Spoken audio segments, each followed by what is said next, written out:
Anime की starting में हम हीरोज की पार्टी को देखते हैं जो कि शैडो वर्ल्ड के अंदर एक ड्रैगन से फाइट कर रही होती है और वो ड्रैगन उन सभी से कहता है कि तुम ह्यूमंस हमें कभी भी नहीं हरा सकते हो। और उसके बाद हमें शैडो वर्ल्ड के बारे में बताया जाता है जो कि ह्यूमैनिटी के लिए बहुत ही बड़ा खतरा है। और शैडो वर्ल्ड के अंदर एक तरह की फॉग होती है जो कि सब कुछ खत्म कर देती है, इसलिए इन सभी को रोकने के लिए शैडो वर्ल्ड को खत्म करना जरूरी है। और उसके बाद ड्रैगन उन सभी पर अपने फायर मैजिक से अटैक करने लगता है, लेकिन डीजर अपनी इन्वर्सिंग स्किल के यूज करके उसके मैजिक को खत्म कर देता है और उस ड्रैगन के सभी मैजिक को अपनी पावर से सील कर देता है। उसके बाद बाकी सभी मेंबर्स उस ड्रैगन पर अटैक करने के लिए आगे बढ़ते हैं और ड्रैगन उन पर अटैक कर देता है, लेकिन राफेल अपने शील्ड का यूज करके उसके अटैक को रोक लेता है और अजेस्ट अपने स्वॉर्ड का यूज उस ड्रैगन पर करने के लिए जा रही होती है। जोड अपने मैजिक पावर से अजेस्ट की पावर को और ज्यादा बढ़ा देता है और जैसे ही अजेस्ट उस ड्रैगन पर अटैक करती है तो वहाँ पर एक बहुत ही बड़ा ब्लास्ट होता है, जिसके बाद ड्रैगन मारा जाता है और सभी ये देखकर बहुत ही ज्यादा खुश हो चुके होते हैं। शाम को सभी बैठकर बातें कर रहे होते हैं और दोनोवान कहता है कि अभी तक हम अपनी दुनिया में वापस क्यों नहीं गए, जिस पर डीजर उसको बताता है कि शायद से शैडो वर्ल्ड में कुछ गड़बड़ हुई होगी, इसलिए हमें थोड़ी देर तक वेट करना चाहिए। जोड को भी डीजर की बात सही लगती है और वो बताता है कि इस शैडो वर्ल्ड में 15 मिलियन लोगों में से सिर्फ 6 ही जिंदा बच पाए हैं। ये सुनने के बाद डीजर कहता है कि उसने भी इस दुनिया में अपने बहुत ही सारे दोस्तों को खोया है। फिर पार्शिला कहती है कि हम आखिरकार जीत ही चुके हैं, इसलिए हमें निराश होने की जरूरत नहीं है, जिस पर जोर उससे कहता है कि इतने सारे लोग मारे जा चुके हैं और इसका बहुत ही बड़ा इम्पैक्ट आने वाले फ्यूचर में जरूर पड़ने वाला है। पार्शिला बात को चेंज करने की कोशिश करती है और राफेल से कहती है कि तुमने उस ड्रैगन से बहुत ही अच्छी फाइट करी है, जिस पर राफेल बताता है कि हमने इस फाइट को डीजर की मदद से जीता है। और फिर दोनों डीजर से कहता है कि तुमने ही उस ड्रैगन के पावर को सील किया था, तुम्हारी जगह पर अगर मैं होता तो मैं ऐसा कभी भी नहीं कर पाता। और फिर जो डीजर से पूछता है कि अगर तुम्हारे पास इतना स्ट्रॉन्ग मैजिक था तो भला किसी और को इसके बारे में क्यों नहीं पता चला, जिस पर डीजर बताता है कि वो एक कॉमनर है और शायद से यही वजह है। और ये सुनने के बाद जोर कहता है कि अगर मुझे ये बात पहले पता होती तो मैं तुम्हारी मदद जरूर करता।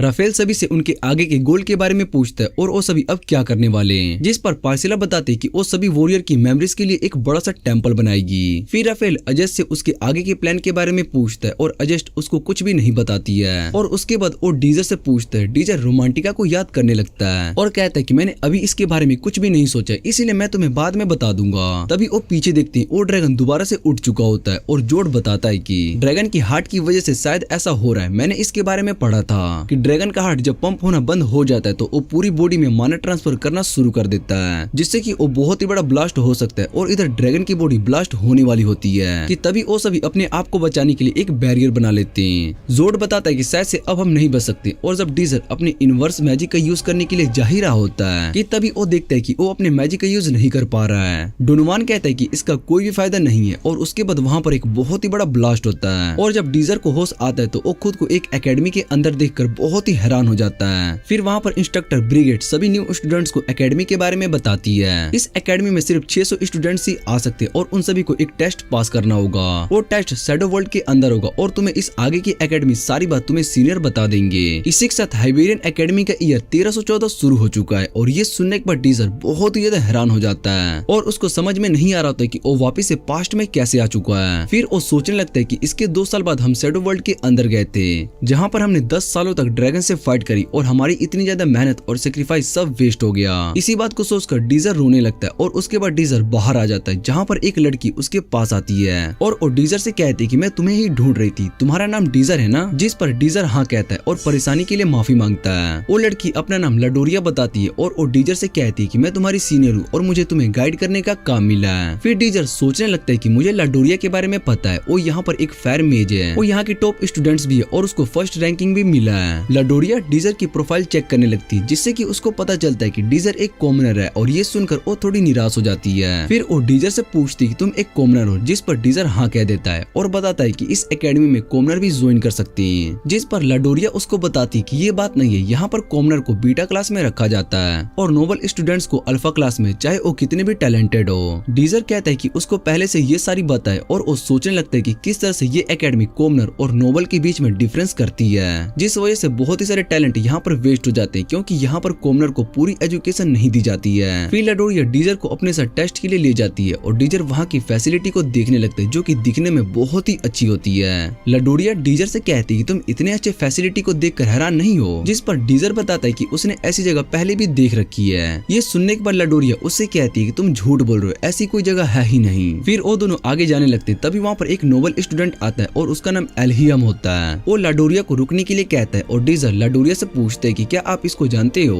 और लाडोरिया बताती है कि ये सेकंड ईयर का स्टूडेंट है। फिर एल्हियम और लाडोरिया दोनों एक दूसरे का मजाक उड़ाना शुरू कर देते हैं और एल्हियम डीजर से पूछता है कि क्या लाडोरिया उसको ठीक से गाइड कर रही है, जिस पर डीजर हाँ कहता है। और फिर एल्हियम डीजर का प्रोफाइल चेक करता है और उसको पता चलता है कि डीजर तो एक कॉमनर है। ये देखने के बाद वो डीजर का मजाक उड़ाना शुरू कर देता है और लाडोरिया से कहते हैं कि तुम इसको ट्रेन करने वाली हो, इसका मतलब इस बार तुम मुझे चैलेंज करने के काबिल भी नहीं हो, पर तुम्हारे लिए ये कॉमनर ठीक रहेगा। इतना कहने के बाद वो वहाँ से जाने लगता है और तभी वो डीजर से कहते हैं कि तुम जैसे कॉमनर की इस एकेडमी में कोई जरूरत नहीं है। अगर तुमने किसी भी तरह से क्लास को पास कर भी लिया फिर भी तुम्हें बीटा क्लास में नहीं डाला जाएगा, इसलिए तुम्हें ये टेस्ट नहीं देना चाहिए। लेकिन डीजर उससे कहता है कि मुझे पहले ही सब कुछ पता है और मैं ये टेस्ट जरूर दूंगा। और ये सब सुनने के बाद एल्हियम वहाँ से चला जाता है। फिर टेस्ट शुरू होने की अनाउंसमेंट होती है, जिसे सुनने के बाद डीजर लाडोरिया को चलने के लिए कहता है। लेकिन जैसे ही वो लाडोरिया की तरफ देखता है वो डर जाता है, क्योंकि लाडोरिया बहुत ही ज्यादा गुस्से में होती है। और डीजर से कहती है कि तुम्हें इस टेस्ट को पास करना होगा, और डीजर भी उसकी बात मान लेता है। उसके बाद वो सभी हॉल में आते हैं जहाँ पर डीजर किसी को ढूंढ रहा होता है और तभी उसको अपने नीचे एक लड़की की आवाज सुनाई देती है। उस आवाज को सुनते ही डीजर हैरान हो जाता है और उसको पता चलता है कि वो रोमांटिक है। और उसको देखने के बाद डीजर को अपनी सारी मेमोरीज याद आने लगती है, जिसके बाद वो सोचते है कि मुझे ये बात पता नहीं है कि मैं वापस में पास्ट में क्यों आया हूँ, लेकिन मैं दोबारा से उस ट्रेजेडी को नहीं होने दूंगा। डीजर रोमांटिका का नाम लेकर उसको बुलाता है और रोमांटिका उससे पूछती है कि तुम्हें मेरा नाम कैसे पता है, हम दोनों एक दूसरे को जानते भी नहीं है। डीजर बताता है कि मैंने तुम्हारा नाम ऊपर बोर्ड पर देखा है और तुम मेरे साथ ही डी ग्रुप की हो। फिर रोमांटिका उसको गुड लक कहकर वहाँ से चली जाती है और डीजर सोचने लगता है कि शायद से इसको अपनी फ्यूचर मेमोरीज के बारे में कुछ भी याद नहीं है, लेकिन इस बार मैं दोबारा से उस ट्रेजेडी को नहीं होने दूंगा। और उसके बाद वहाँ पर लाडोरिया आ जाती है और वो डीजर को इस शैडो वर्ल्ड टेस्ट के बारे में बताती है। वो कहती है कि ये एक तरह का वर्चुअल वर्ल्ड होगा जहाँ पर तुम्हें कम्पीट करना होगा, और अगर तुम्हें किसी भी तरह की चोट लग जाती है तो तुम्हें वापस से यहाँ पर भेज दिया जाएगा, इसलिए ज्यादा घबराने वाली बात नहीं है। और तभी वहाँ पर एल्हियम आ जाता है और वो लाडोरिया से कहता है कि इस टेस्ट के अंदर स्टूडेंट्स एक दूसरे पर अटैक भी कर सकते हैं, तुम्हारा ये कॉमनर स्टूडेंट्स इस टेस्ट में फेल हो जाएगा। और उसके बाद एल्हियम अपने स्टूडेंट्स के बारे में बताता है और वो एक मैजिक नाइट है जिसका नाम अजस्ट है। और डीजर अजस्ट को पहचान लेता है क्योंकि फ्यूचर में वो उसकी टीममेट थी और सबसे स्ट्रॉन्ग नाइट भी।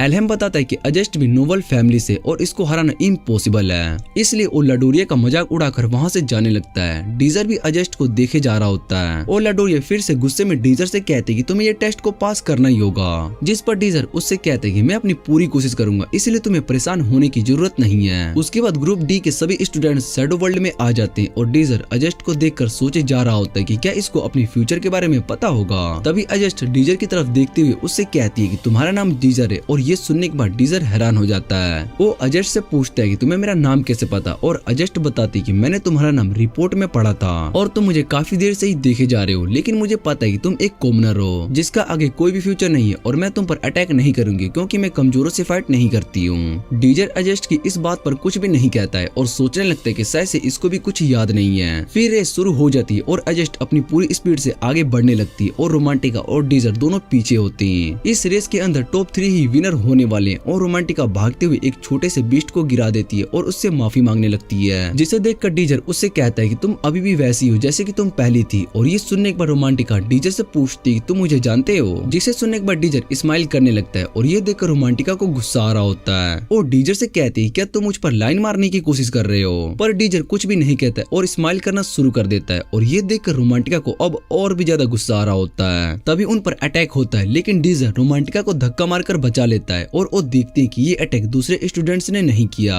फिर वो दोबारा से उन पर अटैक करता है, लेकिन इस बार रोमांटिका अपने विंड मैजिक का यूज करती है और उसको एलिमिनेट कर देती है। रोमांटिका डीजर को थैंक्स कहती है कि उसने उसको फायर अटैक से बचा लिया। फिर डीजर उसको बताता है कि तुम रेस में बहुत ही पीछे हो चुकी हो, ऐसे तो हम टेस्ट को पास ही नहीं कर पाएंगे। और फिर रोमांटिका अपने विंड मैजिक का यूज करती है और इधर अजस्ट को विंड मैजिक के बारे में पता चल गया होता है। दूसरी तरफ सभी इंस्ट्रक्टर्स अजस्ट के बारे में बात कर रहे होते कि वो डी ग्रुप में सबसे ज्यादा स्ट्रॉन्ग है, इसलिए वो अल्फा क्लास में आएगी। पर उस ग्रुप में एक कॉमनर भी है और वो सभी उस कॉमनर का मजाक उड़ा रहे होते हैं। पर इंस्ट्रक्टर ब्रिगेड डीजर को ही देख रही होती है। अजस्ट उसके अटैक से बच जाती है और बाकी के 2 स्टूडेंट्स जो उसके पीछे होते हैं वो विंड मैजिक में फंस जाते हैं। और उसमें से एक सोच रहा होता है कि अजस्ट को भला इससे फर्क क्यों नहीं पड़ रहा है। फिर वो देखते हैं कि अजस्ट अपनी स्वॉर्ड का यूज करके विंड को काट कर आगे बढ़ी जा रही है और तभी एक ट्री उसके आकर लगता है और वो दोनों स्टूडेंट्स भी एलिमिनेट हो जाते हैं। रोमांटिका डीजर से कहती कि उसमें से एक मेरे मैजिक से बच गया, लेकिन अब हम 3 ही इस शैडो वर्ल्ड में हैं, इसका मतलब हम एलिमिनेट नहीं होने वाले। और तभी तभी वो डीजर से कहती है कि तुम्हें क्या लगा कि मैं तुम्हें एलिमिनेट नहीं करूंगी। ये सुनने के बाद वो दोबारा से स्माइल करने लगता है और उसको स्माइल करता देख रोमांटिका को बहुत ही ज्यादा गुस्सा आ जाता है और अपने मैजिक का यूज करके अटैक कर देती है। लेकिन उस अटैक का डीजर पर कुछ भी असर नहीं होता है, जिसे देखकर वो हैरान हो जाती है और फिर वो डीजर से कहती है कि तुम्हारी किस्मत अच्छी होगी जो तुम मेरे अटैक से बच गए, लेकिन अब नहीं बच पाओगे। इतना कहने के बाद वो दोबारा से डीजर पर अटैक करती है, पर डीजर अपने इनवर्स मैजिक का यूज करके उसके विंड मैजिक को खत्म कर देता है। ये देखकर रोमांटिका हैरान हो जाती है और वो सोचने लगती है कि डीजर के लिए इनवर्स मैजिक का यूज करना पॉसिबल नहीं है, क्योंकि इस मैजिक को यूज करने के लिए तुम्हारे मैजिक सर्कल हाई रैंक के होने चाहिए। इसलिए वो दोबारा से डीजर पर अटैक करती है, लेकिन डीजर दोबारा से उसके अटैक को रोककर खत्म कर देता। और ये सब देखने के बाद रोमांटिका अब बहुत ही सारे सर्कल क्रिएट करके अटैक करना शुरू कर देती है, जिसे देखकर डीजर कहता है कि तुम स्ट्रॉन्ग हो, लेकिन अभी इतना ज्यादा स्ट्रॉन्ग होने की जरूरत नहीं है, जिससे कि हम फ्यूचर में आने वाले ट्रेजेडी का सामना कर पाए। और फिर वो उसके पास आने लगता है। ये देखकर रोमांटिका डरने लगती है और डीजर उससे कहता है कि इस टेस्ट को पास करने के लिए हमें रेस को खत्म करनी होगी। फिर वो अपने मैजिक का यूज करके वहाँ से बहुत ही स्पीड में आगे जाने लगता है और इधर अजेस्ट को भी फील हो रहा होता है कि फिर वो अपने मैजिक का यूज करके वहाँ से बहुत ही स्पीड में आगे जाने लगता है और इधर अजेस्ट को भी फील हो रहा होता है कि कोई उसके पीछे आ रहा है। इसलिए अजेस्ट वहीं पर रुक जाती है और सोचने लगती है कि इसने रोमांटिका को कैसे हरा दिया। फिर वो डीजर पर अपने मैजिक स्पेल से अटैक करने के लिए बहुत ही सारे मैजिक सर्कल्स बना लेती है, लेकिन डीजर अपने इनवर्स मैजिक का यूज करके उन्हें खत्म कर रहा होता है और अजेस्ट को भी समझ में नहीं आ रहा होता है कि डीजर इनवर्स मैजिक का यूज कैसे कर पा रहा है। इसलिए वो उस पर अटैक कर देती है, लेकिन उस अटैक से डीजर को ज्यादा चोट नहीं आती है। अजेस्ट उससे कहते हैं कि इस बार मैं तुम्हें इनवर्स मैजिक का यूज नहीं करने दूंगी। इतना कहने के बाद वो अपने मैजिक को कंबाइन करके अटैक करती है और इधर डीजर भी अपने मैजिक यूज करने लगता है। जैसे ही वो अटैक डारिस को लगते है, वहाँ पर एक बहुत ही बड़ा ब्लास्ट होता है और तभी डारिस बहुत ही तेजी से अजेस्ट के पास आ जाता है, जिसे देखकर अजेस्ट हैरान हो जाती है और डारिस उससे कहता है कि मैं तो यहाँ पर बस रेस जीतने के लिए आया हूँ, इसके लिए मुझे तुमसे फाइट करने की कोई जरूरत नहीं है। और इतना कहने के बाद रेस को खत्म कर देता है और उसके बाद रोमांटिका भी वहाँ पर आ जाती है और डारिस कहता है कि हम सभी को अभी और ज्यादा स्ट्रॉन्ग होने की जरूरत है। दूसरी तरफ ग्रुप एफ के एक स्टूडेंट ने अपने ग्रुप के सभी स्टूडेंट्स को हराकर टेस्ट को पास कर लिया होता है। उसका नाम हाडोन होता है और वो भी एक नोबल फैमिली से बिलोंग करता है। दूसरी तरफ सभी इंस्ट्रक्टर कॉमनर का मजाक उड़ा रहे होते कि उन्हें तो इस एकेडमी में रखना ही नहीं चाहिए, लेकिन फिर भी हम उन्हें यहाँ पर बीटा क्लास में रख रहे हैं और सिर्फ नोबल स्टूडेंट्स ही अल्फा क्लास में जा सकते हैं। प्रिंसिपल उन सभी की बातों को सुनने के बाद उनसे कहते हैं कि मेरे पास एक स्टूडेंट की रिकमेंडेशन आई है कि हम उसको अल्फा क्लास में ट्रांसफर दे और वो एक कॉमनर स्टूडेंट है। हम देखते हैं कि इस रिकमेंडेशन को इंस्ट्रक्टर ब्रेट लेकर आई थी और ये डीजर के लिए था। इधर सभी स्टूडेंट्स अपना रिजल्ट देख रहे होते हैं, जहाँ पर नोबल स्टूडेंट को अल्फा क्लास में रखा गया होता है। रोमांटिका अपना रिजल्ट देखकर बहुत ही ज्यादा खुश हो रही होती है, क्योंकि उसको बीटा क्लास में डाला गया था और उसको समझ में नहीं आ रहा होता कि उसके साथ ऐसा क्यों हुआ है। वो तो एक नोबल फैमिली से। फिर सभी स्टूडेंट्स बीटा क्लास में आते और रोमांटिका को वो क्लास बिल्कुल भी अच्छा नहीं लग रहा था, जिस वजह से वो बहुत ही ज्यादा निराश हो जाती है और टीचर उन्हें मैजिक सर्कल का नाम बताते जो कि 1 से लेकर 7 रैंक तक होता है। अल्फा क्लास में जाने के लिए स्टूडेंट्स का रैंक 2 मैजिक सर्कल होना चाहिए और उससे नीचे रैंक वाले स्टूडेंट्स के लिए तो शैडो वर्ल्ड में जाना पॉसिबल है ही नहीं। इधर रोमांटिका डीजर को देखकर सोचने लगती कि उसने तो मैजिक नाइट को भी हरा दिया था, तो भला उसको अल्फा क्लास में क्यों नहीं सिलेक्ट किया गया। और तभी डीजर उसकी तरफ देखकर स्माइल करने लगता है। उसको स्माइल करता देख रोमांटिका को बहुत ही गुस्सा आता है और वो सोचती कि हर बार मुझे ऐसे देखकर रिएक्ट क्यों करता है, जैसे कि हम दोनों एक दूसरे को बहुत पहले से जानते हो। फिर डीजर इंस्ट्रक्टर ब्रिगेड से मिलने के लिए उनके ऑफिस में आता है, जहाँ पर इंस्ट्रक्टर उसको सारी बात बता देती है कि बाकी के इंस्ट्रक्टर ने उसको अल्फा क्लास में ट्रांसफर करने के लिए मना कर दिया था, क्योंकि वो एक कॉमनर है। और डीजर सोचने लगते कि ये एकेडमी हमेशा डिस्क्रिमिनेशन करती है, जिसकी वजह से कुछ टैलेंटेड स्टूडेंट्स का टैलेंट वेस्ट हो जाता है, इसलिए मुझे खुद उन स्टूडेंट्स को स्ट्रॉन्ग बनाना होगा। और इधर रोमांटिका अभी भी सैड बैठी होती है और तभी उसके पास हाडोन आता है और रोमांटिका को अपना नाम बताता है और उसको अपनी पार्टी में ज्वाइन होने का ऑफर देता है। और उसकी पार्टी अल्फा क्लास के टॉप स्टूडेंट्स ने बनाई थी, जिस वजह से वो पूरे एकेडमी में सबसे स्ट्रॉन्ग पार्टी है और उसमें सभी नोबल स्टूडेंट्स भी ज्वाइन हो सकते हैं। रोमांटिका उसको बताती कि वो बीटा की क्लास में, इसलिए वो उसके पार्टी को ज्वाइन नहीं कर पाएगी। ये सुनने के बाद हाडोन उससे कहता है कि तुम एक नोबल फैमिली से हो और हमने तुम्हारी स्किल को देखा है,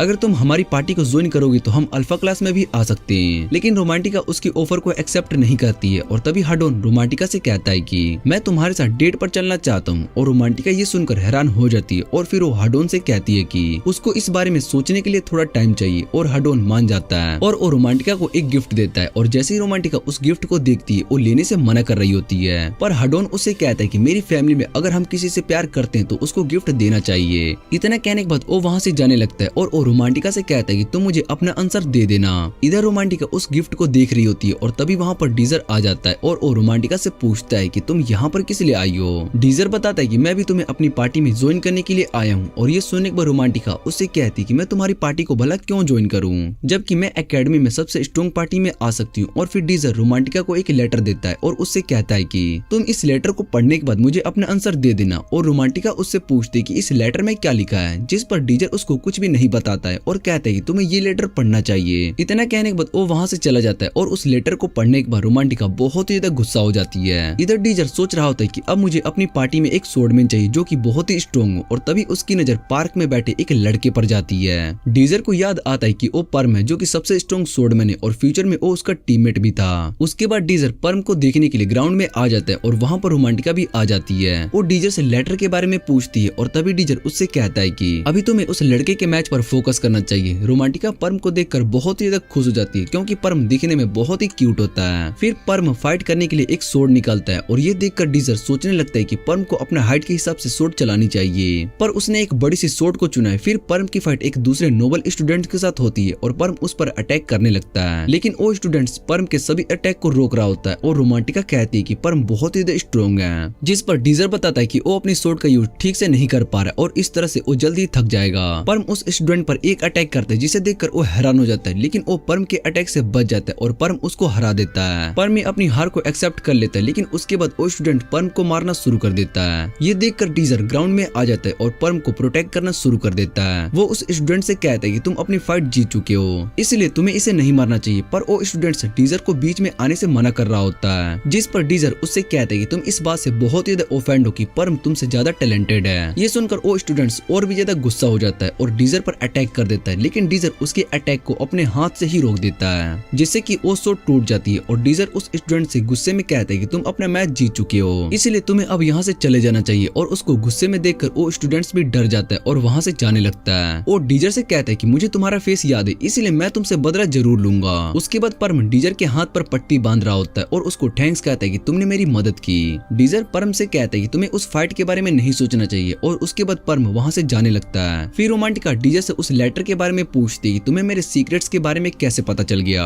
डीजर रोमांटिका से कहता है कि तुम एक नोबल फैमिली से हो और तुम्हारे पास बहुत ही सारे मैजिक स्किल भी है, लेकिन फिर भी एकेडमी ने तुम्हें क्लास बीटा में क्यों डाल दिया, क्योंकि वो इंस्ट्रक्टर को तुम्हारी सच्चाई का पता है और तुम एक कॉमनर हो जिसे एक नोबल फैमिली का टाइटल मिला है, और इसलिए इंस्ट्रक्टर तुम्हें नोबल फैमिली नहीं मानते और मैं चाहता हूँ कि तुम मेरी पार्टी को ज्वाइन कर लो। फिर रोमांटिका डीजर से कहती है कि वो हडोन की पार्टी को ज्वाइन करेगी जिससे कि वो अल्फा क्लास में ट्रांसफर हो सके, और वैसे भी उसको इस सब बातों से कोई भी फर्क नहीं पड़ने वाला है। डीजर रोमांटिका को बताता है कि तुम्हें हडोन की बात तो याद ही होगी, वो कॉमनर से कितना ज्यादा हेट करता है। रोमांटिका उस बात को याद करती है और डीजर उसको पार्टी में ज्वाइन करने के लिए कहता है। और रोमांटिका उससे कहती है कि अगर मैंने तुम्हारी पार्टी को ज्वाइन नहीं किया तो तुम मेरा सीक्रेट सभी को बता दोगे, जिस पर डीजर बताता है कि वैसा कुछ भी नहीं है। अगर तुमने पार्टी ज्वाइन करने से मना कर दिया तो मैं अकेला ही परम के साथ अपनी पार्टी क्रिएट कर दूंगा। और ये सुनने के बाद रोमांटिका परम के बारे में सोचने लगती है और डीजर से कहती है कि ये बहुत ही ज्यादा गलत है। फिर वो उससे पूछती है कि तुम वाला अजेस्ट को कैसे हरा सकती हो और तुम जैसे कॉमनर के पास इनवर्स मैजिक कहाँ से आया। मुझे पता है कि तुम अपना सीक्रेट छुपा रहे हो, इसलिए मैं तुम्हारा सीक्रेट पता करके रहूंगी। और वो डीजर की पार्टी ज्वाइन करने के लिए हाँ कह देती है, जिसे सुनकर डीजर स्माइल करने लगता है। और उसको स्माइल करता देख रोमांटिका उससे कहती है कि मुझे बहुत ही ज्यादा गुस्सा आता है जब तुम इस तरह से स्माइल करते हो। और दूसरी तरफ परम एक सूट को पकड़कर कुछ सोच रहा होता है। फिर परम अपना पास्ट याद कर रहा होता है जहाँ पर उसकी मॉम उसको बताती कि ये सूट उसके फादर ने दी थी। जैसे ही परम उस सूट को पकड़ता है तो वो सूट टूट जाती है और तभी परम को होश आता है और उसको पता चलता है कि उसने अभी अभी एक सपना देखा था। फिर अगले दिन परम और बाकी सभी इंस्ट्रक्टर ब्रिगेड के ऑफिस में पार्टी फॉर्म को अप्लाई करने के लिए आए होते हैं, जहाँ पर इंस्ट्रक्टर उन्हें पार्टी के बारे में सब कुछ बताती है और टूर्नामेंट रैंकिंग के बारे में भी बताती है। इसमें अल्फा क्लास और बीटा क्लास दोनों पार्टी ले सकती है और उन्हें ऐसा करने के लिए एक पार्टी बनाना होता है जिसमें 3 या 6 मेंबर होने चाहिए और उसके बाद वो टूर्नामेंट जीतकर अपना रैंक बढ़ा सकते हैं। उसके बाद टॉप स्टूडेंट को जिन्होंने टूर्नामेंट में अच्छा परफॉर्म किया होता है उन्हें शैडो वर्ल्ड में भेज दिया जाता है। उन सभी को सिंगल रैंकर के नाम से जाना जाता है और उन्हें सीधा अल्फा क्लास में ट्रांसफर कर दिया जाता है। लेकिन एकेडमी में आज तक कोई भी सिंगल रैंकर खुद को प्रमोट नहीं कर पाया है। और ये सुनने के बाद रोमांटिका कहती है कि वो भला इस टूर्नामेंट में कैसे जीत पाएंगे, जिस पर इंस्ट्रक्टर बताते हैं कि सच में इम्पॉसिबल है, पर फिर भी तुम्हें डिसीजन लेना है कि तुम्हें आगे क्या करोगे। फिर डीजर बताता है कि हम सभी सिंगल रैंकर बनेंगे और एकेडमी को गलत प्रूफ कर देंगे। हमेशा हमारे टैलेंट पर ज्यादा फोकस नहीं करते हैं। उनकी नजर में हम कॉमनर्स की कोई भी वैल्यू नहीं है। और इंस्ट्रक्टर भी डीजर की बातों से बहुत ज्यादा इम्प्रेस हो जाती है और वो इतनी अच्छी सोच रखता है। उसके बाद तीनों ट्रेनिंग करने के लिए आ रहे होते और वहाँ पर नोबल स्टूडेंट को ट्रेनिंग करते हुए सोचते कि हम भी इस तरह से ट्रेनिंग करेंगे। डीजर बताता है कि हम इस जगह पर ट्रेनिंग नहीं करने वाले और उसके बाद वो उन्हें एक रूम में लेकर आता आता है जो कि बहुत ही बेकार होता है और डीजर बताता है कि हम कॉमनर के लिए ये रूम ही प्रोवाइड करवाया गया है। उस रूम को देखकर रोमांटिका खुश नहीं होती है और तभी उन्हें उस रूम में बहुत ही सारे रैट्स दिखाई देते हैं, जिन्हें देखकर पर्म और रोमांटिका दोनों डर जाते हैं और डीजर उनसे कहता है कि हमें पहले इस रूम को अच्छे से साफ करना होगा। कुछ देर बाद जब पर्म उस रूम में आता है तो वो ये देखकर हैरान होता है कि डीजर और रोमांटिका दोनों ने पूरे रूम को अच्छे से साफ कर दिया है। फिर डीजर उन्हें ट्रेनिंग शुरू करने के लिए कहता है और रोमांटिका बताती है कि वो बहुत ही ज्यादा थक चुकी है, लेकिन तभी उसको याद आता है कि उसने इंस्ट्रक्टर बैरीगेट के ऑफिस में अपने गोल को लेकर क्या कहा था, इसलिए वो ट्रेनिंग करने के लिए जा रही होती है और तभी डीजर उसको बताता है कि हम इस रूम में ट्रेनिंग करने वाले हैं। दूसरी तरफ पर्म अपनी सोर्ड से प्रैक्टिस कर रहा होता है और डीजर दीवार पर सर्कल बनाता है और रोमांटिका से कहते हैं कि तुम्हें इस सर्कल में अपने विंड मैजिक का यूज करके शूट करना होगा। रोमांटिका बताती है कि उसके लिए ऐसा करना बहुत ही आसान है और वो अपने मैजिक से सर्कल में शूट कर देती है।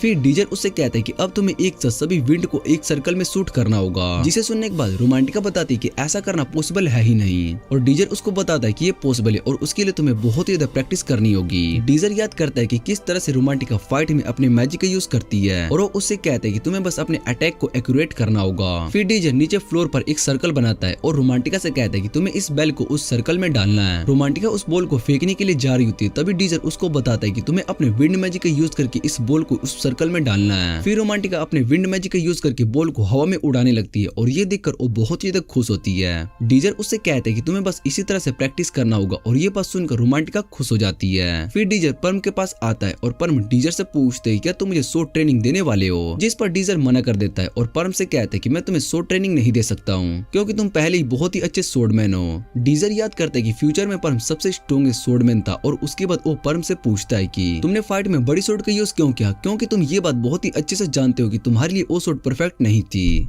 तुम्हें एक लाइट शॉट को सिलेक्ट करना चाहिए था। फिर पर्म डीजर से कहता है कि अगर तुम्हें इसके पीछे का रिजल्ट जानना है तो मेरे साथ चलना होगा। डीजर मान जाता है और सोचता है कि रोमांटिका अपनी ट्रेनिंग में बिजी है, इसलिए मुझे उसके बारे में ज्यादा परेशान होने की जरूरत नहीं है। इधर रोमांटिका उस बॉल को बहुत ही अच्छे से कंट्रोल करना सीख गई होती है और दूसरी तरफ डीजर पर्म के रूम में आ जाता है, जहाँ पर पर्म उसको अपनी शॉट दिखाता है और डीजर को याद आता है कि पर्म फ्यूचर में इस शॉट को यूज करता था। फिर पर्म उसको बताता है कि ये शॉट मेरे फादर की है और मेरी मदर एक कॉमनर थी और मेरे फादर नोबल फैमिली से बिलोंग करते थे, लेकिन उन्होंने हमें छोड़ दिया और मॉम को ये शॉट दे दी। मैंने इस शॉट से प्रैक्टिस करना शुरू कर दिया जिससे कि मैं भी अपने फादर की तरह एक अच्छा स्वॉर्डमैन बन सकूं, पर मेरी मॉम ने मरते टाइम मुझे मेरे फादर के बारे में नहीं बताया और कहा कि तुम अपने फादर को ढूंढने की कभी भी कोशिश मत करना क्योंकि एक नोबल फैमिली कभी भी कॉमनर को एक्सेप्ट नहीं करती। और इन सब बातों को याद करने के बाद पर्म बताता है कि मैं इस एकेडमी में इसलिए आया हूँ ताकि मैं अपने फादर के बारे में पता लगा सकूं। फिर वो उस शॉट को नीचे फेंक देता है और कहता है कि मेरे लिए ये शॉट किसी काम की नहीं है और मुझे लगता था कि मेरे फादर मुझसे प्यार करते थे, इसलिए उन्होंने ये शॉट मेरी मॉम को दे दी मुझे देने के लिए, पर ऐसा कुछ भी नहीं और मैं कभी भी इस शॉट का दोबारा से यूज नहीं करने वाला हूँ। डीजर समझ जाता है कि पर्म की मॉम ने कभी भी पर्म को उसके फादर के बारे में क्यों नहीं बताया, क्योंकि वो अपने बेटे को प्रोटेक्ट कर रही थी। अगले दिन वो सभी दोबारा से ट्रेनिंग कर रहे होते हैं और रोमांटिका बॉल को अच्छे से कंट्रोल करने के बाद उसको सर्कल में हिट कर देती है, जिसे देखकर वो खुश हो जाती है और डीजर उसको बताता है कि तुम्हें वो बॉल को सर्कल के अंदर ही रखना था। और इस बात को सुनकर वो बहुत ज्यादा हैरान हो जाती है, लेकिन वो दोबारा से अपनी प्रैक्टिस शुरू कर देती है। फिर डीजर रोमांटिका से उस गिफ्ट के बारे में पूछते हैं जो कि उसे हाडोन ने दिया था। फिर वो पर्म से पूछते कि क्या उसको दोबारा से वो शॉट दिखा सकता है, जिस पर पर्म बताता है कि मैं अब तुम्हें वो शॉट नहीं दिखा सकता हूँ क्योंकि मैंने उसको सील कर दिया। और ये सुनने के बाद डीजर हैरान हो जाता है। उसके बाद पर्म डीजर के साथ मार्केट में आ जाता है और वो डीजर को शॉप पर ले जाता है जहाँ पर उसने शॉट को सेल की थी। शॉप के बाहर लिखा होता है कि यहाँ पर कोई भी रिफंड नहीं होता है। पर्म डीजर से कहते हैं कि मैं उस शॉट को दोबारा से यूज नहीं करना चाहता हूँ, जिसे सुनने के बाद डीजर उससे कहते हैं कि मुझे ये बात पता है लेकिन तुम मुझे एक चांस दो। फिर उसके बाद डीजर डोर को नॉक करता है और अंदर से एक बड़ा सा गार्ड डोर को ओपन करता है, जिसके बाद वो दोनों शॉप के अंदर आ जाते हैं और शॉप ओनर उन दोनों को देखने के बाद कहता है कि तुम में से एक को मैंने कल यहाँ पर देखा था। फिर वो उन दोनों से पूछते हैं कि तुम यहाँ पर क्या सेल करने के लिए आए हो और क्या बाय करने के लिए। डीजर शॉप ओनर से कहते हैं कि मैं यहाँ पर उस शॉट को देखने के लिए आया हूँ जिसे पर्म ने तुम्हें सेल किया था। ये सुनने के बाद शॉप ओनर डीजर से कहते हैं कि लगता है तुमने बाहर का बोर्ड नहीं पढ़ा, यहाँ पर कुछ भी रिफंड नहीं किया जाता है। जिस पर डीजर उससे कहते हैं कि मुझे ये बात पता है इसलिए मैं तुमसे वो शॉट खरीदने के लिए आया हूँ। ये सुनने के बाद शॉप ओनर खुश हो जाता है और वो उस शॉट को दिखाता है और कहने लगता है कि ये शॉट बहुत ही ज्यादा लाइट है, इसलिए मैं इसको देखते ही पहचान गया था। तभी डीजर बताता है कि ये कैनवियम से बना गया है और शॉप ओनर डीजर से कहते हैं कि तुम्हें इसके बारे में कैसे पता है। जिस पर डीजर बताता है कि उसने इस तरह के ऑब्जेक्ट पहले भी देखा है और उसने कैनवियम रोमांटिका के पास भी देखा था जो कि उसको हेडोन ने दिया था। शॉप ओनर बताता है कि कैनवियम नोबल्स अपने लवर्स को गिफ्ट में देते हैं और ये सुनने के बाद परम सोचने लगता है कि मेरे फादर ने मेरी मोम को ये शॉट गिफ्ट में दिया था, इसका मतलब वो मेरी मोम को प्यार करते थे। और फिर शॉप ओनर डीजर से कहता है कि तुम्हें इस सोड के बदले में 40 सिल्वर कॉइन देने होंगे। फिर पर्म कहता है कि जब मैंने आपको ये सोड सेल करी थी तब आपने मुझे 3 कॉइन दिया था और अब आप इसको 40 कॉइन में दे रहे हो। शॉप ओनर बताता है कि तुम यहाँ पर सोड बेचने के लिए आए थे और तुम्हें उस सोड के बारे में कुछ भी नहीं पता था, इसलिए मैंने तुम्हें उस सोड का प्राइस दिया और ये एक तरह का बिजनेस है। और ये सुनकर पर्म को बहुत ही ज्यादा गुस्सा आता है और डीजर उसको शांत रहने के लिए कहता है। फिर डीजर 40 कॉइन लेकर उस सोड को ले लेता है और जब वो अपने मैजिक का यूज करके उस सोड को चेक करता है तो उसको सोड के ऊपर कुछ लिखा हुआ दिखाई देता है और वो पर्म से कहता है कि तुम इस सोड को बाहर निकालो।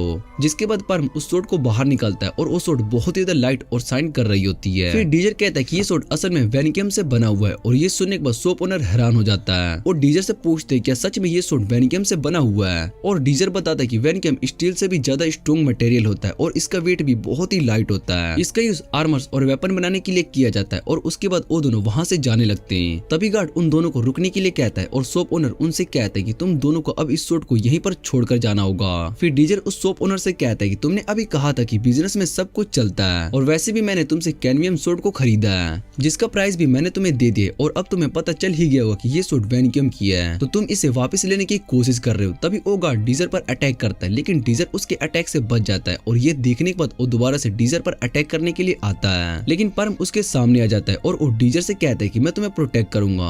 जिस पर डीजर पर्म से कहता है कि तुम इस सोड को यूज नहीं करने वाले थे। ये सुनने के बाद पर्म घबरा जाता है और डीजर से कहता है कि मैं बस मजाक कर रहा हूँ। फिर वो गार्ड पर्म पर अटैक करने लगता है लेकिन पर्म बहुत ही फास्ट होता है जिस वजह से वो उनके सभी अटैक से बच जाता है। पर्म भी अब उस पर अटैक करना शुरू कर देता है जिससे कि वो गार्ड अपने सोड से ब्लॉक करने लगता है। लेकिन फिर भी उस गार्ड को बहुत ही ज्यादा चोट आती है। फिर वो गार्ड दोबारा से पर्म पर अटैक करता है लेकिन उसका सोड नीचे जमीन पर फंस जाता है और ये देखने के बाद पर्म उस पर अटैक करने के लिए आता है। लेकिन तभी वो गार्ड पर्म को एक किक मारता है जिससे कि पर्म दीवार पर जाकर टकरा जाता है और डीजर पर्म का कॉन्फिडेंस बढ़ाता है और उससे कहता है कि तुम इसको हरा सकते हो। ये सब सुनने के बाद पर्म उस गार्ड पर अटैक करने के लिए आता है और उसके अटैक से बचने के बाद वो उस पर पीछे से अटैक करने के लिए जा रहा होता है। ये देखकर गार्ड भी स्माइल करने लगता है और वो पीछे मुड़कर पर्म पर अटैक करता है। डीजर को लग रहा होता है कि शायद से पर्म का ये अटैक उसको लग जाएगा लेकिन पर्म अपनी सोड से उस गार्ड की सोड को काट देता है और उसको मारकर वहीं पर बेहोश कर देता है। ये देखकर डीजर भी खुश हो जाता है और वो दोनों वहाँ से जाने लगते हैं। तभी शॉप ओनर उन्हें बताता है कि तुम उस डोर को ओपन नहीं कर सकते हो क्योंकि ये डोर सिर्फ वही गार्ड खोल सकता है जो कि अब बेहोश है। पर पर्म उसकी बातों को नहीं सुनता है और अपनी सोड से डोर को काट देता है। ये देखकर शॉप ओनर बहुत ही ज्यादा हैरान हो जाता है और दोनों वापस से एकेडमी आ रहे होते हैं। पर्म डीजर को थैंक्स कहता है कि तुमने मेरी इतनी ज्यादा मदद की। जिस पर डीजर पर्म से कहता है कि तुम मेरे पार्टी की मेंबर हो और साथ में मेरे सबसे अच्छे दोस्त भी और तुम्हें इस बारे में ज्यादा नहीं सोचना चाहिए। ये सुनने के बाद पर्म इमोशनल हो जाता है और डीजर से कहता है कि मेरा कोई भी दोस्त नहीं था लेकिन आज से मेरे पास एक दोस्त भी है, इसलिए मैं बहुत ही ज्यादा खुश हूँ। और उसके बाद डीजर पर्म से कहता है कि हमें कुछ खाना चाहिए और वो दोनों मार्केट से ही स्नैक्स लेकर खाने लगते हैं। इधर रोमांटिका उस बॉल को कंट्रोल करने के बाद उसे सर्कल में डाल देती है जिसे देखकर वो बहुत ही ज्यादा खुश होती है। फिर रोमांटिका अल्फा की क्लास की तरफ जा रही होती है और हाडोन का वेट कर रही होती है और सभी उसको ही देखे जा रहे होते हैं। हाडोन वहाँ पर आता है और उसके बाद वो दोनों खाना खाने के लिए एक रेस्टोरेंट में आ जाते हैं। रोमांटिका को ट्रेनिंग करने के बाद बहुत ही ज्यादा भूख लगी होती है इसलिए वो खाना खाना शुरू कर देती है। फिर हाडोन रोमांटिका से कहते हैं कि तुम मुझे यहाँ पर आंसर देने के लिए आई हो और मैं तुम्हें अपनी ब्लू मून के पार्टी से मेंबर से मिलाता हूँ। लेकिन तभी रोमांटिका उसका कैनवियम वापस करते हुए उससे कहती कि मैं तुम्हारी पार्टी को ज्वाइन नहीं कर सकती हूँ। हाडोन को कुछ भी समझ में नहीं आ रहा होता है। फिर वो रोमांटिका से पूछता है कि क्या तुम मुझे रिजेक्ट कर रही हो। जिस पर रोमांटिका बताती है कि उसने बीटा की क्लास में एक पार्टी को ज्वाइन कर लिया और वहाँ पर लीडर मुझे अच्छे से ट्रेन कर रहा है जिस वजह से मैं इम्प्रूव भी कर रही हूँ, इसलिए मैं उस पार्टी में रहने का डिसीजन किया है। हाडोन रोमांटिका से पूछता है क्या तुम्हें कोई फोर्स कर रहा है, जिस पर रोमांटिका मना कर देती है और बताती है कि ये मेरा खुद का डिसीजन है। फिर रोमांटिका हाडोन से कहती है कि तुमने कहा था कि तुम्हें कॉमनर्स बिल्कुल भी पसंद है और हाडोन हाँ कह देता है। रोमांटिका उसको बताती कि मैं भी एक कॉमनर हूँ और मुझे बस नोबल फैमिली का रैंक मिला है। ये सुनने के बाद हाडोन रोमांटिका से कहता है कि तुम झूठ बोल रही हो जिससे कि मैं तुम्हारा पीछा छोड़ दूं और रोमांटिका बताती कि ये झूठ नहीं है। फिर वो हाडोन से पूछती कि अगर तुम्हें मेरी सच्चाई के बारे में पहले से ही पता था तो क्या तुम मुझे इन्वाइट करते। जिस पर हाडोन बताता है कि अगर मुझे ये बात पहले पता होती तो मैं तुम्हें कभी भी इन्वाइट करता ही नहीं। ये बात सुनने के बाद रोमांटिका वहाँ से जाने लगती है और हाडोन से कहती कि हम आने वाले टूर्नामेंट में पार्ट लेने वाले हैं, इसलिए अब से तुम तुम हमारे दुश्मन हो, इसलिए हाडोन उससे कहते कि मैं तुम्हें और तुम्हारी पार्टी दोनों को हरा दूंगा। रोमांटिका इस बात पर कुछ भी नहीं कहती है और वहाँ से चली जाती है। और इधर हाडोन को सच्चाई का पता चलने पर बहुत ही ज्यादा गुस्सा आ रहा होता है। वो अपने पास्ट को याद करती है जहाँ पर कॉमनर्स ने उसके घर को जला दिया था और उसके डैड इस इंसिडेंट में मारे गए। तब से हाडोन कॉमनर्स को हिट करने लगा। उसके बाद टूर्नामेंट शुरू हो जाता है जहाँ पर डीजर और उसकी पार्टी सभी टीम को हराते हुए आगे बढ़ रही होती है। उसका रैंक भी अब 30 हो चुका होता है। और ये बात जब अल्फा क्लास के इंस्ट्रक्टर को पता चलती है तो वो ब्लू मून पार्टी पर बहुत ही ज्यादा गुस्सा करते हैं। वो उन सभी से कहते हैं कि हमें इन कॉमनर्स को हराना होगा और चाहे कुछ भी हो जाए इन्हें अल्फा क्लास में आने से रोकना ही होगा। इसलिए वो ब्लू मून पार्टी से कहते हैं कि तुम इस एकेडमी की सबसे स्ट्रॉन्ग पार्टी हो और मुझे पता है कि तुम सभी फर्स्ट ईयर स्टूडेंट हो, लेकिन तुम्हारी पावर्स उन सभी कॉमनर्स से ज्यादा है, इसलिए तुम्हें उन कॉमनर्स को इस टूर्नामेंट से बाहर करना होगा। फिर इंस्ट्रक्टर अजस्ट से कहता है कि तुम तो डीजर से फाइट कर चुकी हो, तो तुम्हें क्या लगता है कि क्या तुम उसको हरा सकती हो? जिस पर अजस्ट कहते हैं कि वो डीजर को हरा सकती है। और ये सुनने के बाद इंस्ट्रक्टर अजस्ट को पार्टी का लीडर बना देता है। और अजस्ट सोचने लगती है कि मैंने पहले डीजर को कमजोर समझा था, जिस वजह से मैं रेस को हार गई, लेकिन इस बार मैं उससे नहीं हारने वाली। और जब अजस्ट वहाँ पर आ रही होती है तभी उसके पास हाडोन और पार्शिवल आ जाते हैं। और अजस्ट उससे पूछती है कि तुम्हें क्या काम है? और वो दोनों अजस्ट से कहते हैं कि रोमांटिका और पार्शिवल से हम दोनों फाइट करेंगे, जिसके लिए अजस्ट मान जाती है। और वो उनसे कहती है कि हमें एक पार्टी की तरह काम करना होगा और वो दोनों इसके लिए मान जाती है। फिर जाते हुए अजस्ट उन दोनों से कहती है कि डीजर पर कोई भी अटैक नहीं करेगा क्योंकि वो मेरा ओपोनेंट है। इधर रोमांटिका और परम दोनों अपने रैंकिंग से बहुत ही ज्यादा खुश होते हैं और वो डीजर से पूछती है कि आज हम कौन सी ट्रेनिंग करने वाले हैं, जिस पर डीजर उससे कहता है कि आज हमें ट्रेनिंग नहीं करना है। और उसके बाद वो उन्हें अपने साथ एकेडमी की लाइब्रेरी में ले आता है जहाँ पर वो उनके सामने बहुत ही सारी बुक्स को रख देता है। और बुक्स को देखकर वो दोनों बहुत ही ज्यादा हैरान होते हैं। रोमांटिका पूछती है क्या हमें इन बुक्स को पढ़ना है, और परम उन बुक्स को देखकर कहता है कि ये तो हिस्ट्री की बुक है। जिस पर डीजर बताता है कि हमें शैडो वर्ल्ड के सभी इंसिडेंट और इवेंट्स के बारे में जानना होगा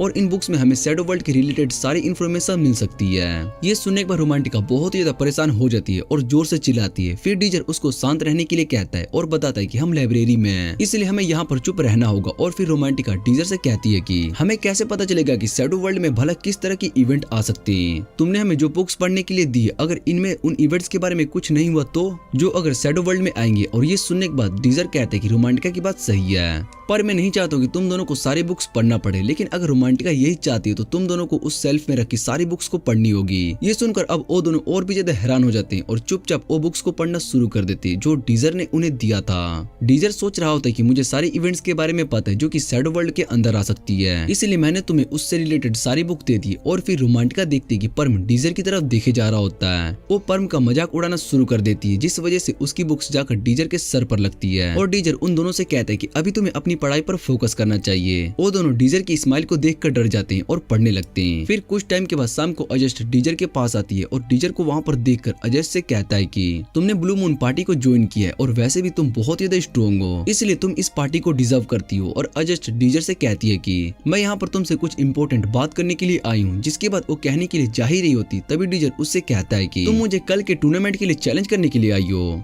फिर अजस्ट उससे कहती कि मैंने पिछली बार तुम्हें कमजोर समझा था, लेकिन इस बार ऐसा नहीं होगा और मैं तुम्हें इस टूर्नामेंट में हराने वाली हूँ। इतना कहने के बाद वो वहाँ से चली जाती है और अगले दिन टूर्नामेंट शुरू होने वाला होता है, जिसे देखने के लिए बहुत ही सारे लोग आए होते हैं। इधर डीजर देखता है कि रोमांटिका और परम दोनों बहुत ही ज्यादा कॉन्फिडेंट होते हैं और ये देखकर वो बहुत ही खुश होता है। उसके बाद वो सभी स्टेडियम में आते हैं जहाँ पर बाकी सभी पार्टीज के मेंबर्स भी आए होते हैं। और ब्लू मून पार्टी का एक मेंबर डीजर को देखने के बाद कहता है कि ये डीजर है, पर मुझे तो बस ये एक नॉर्मल स्टूडेंट की तरह लग रहा है। फिर दूसरा मेंबर उसको बताती कि हमें इसको कमजोर नहीं समझना चाहिए, इंस्ट्रक्टर ने हमें इसके बारे में बताया था। और वो लड़का कहता है कि मैं इससे नहीं हारने वाला हूँ।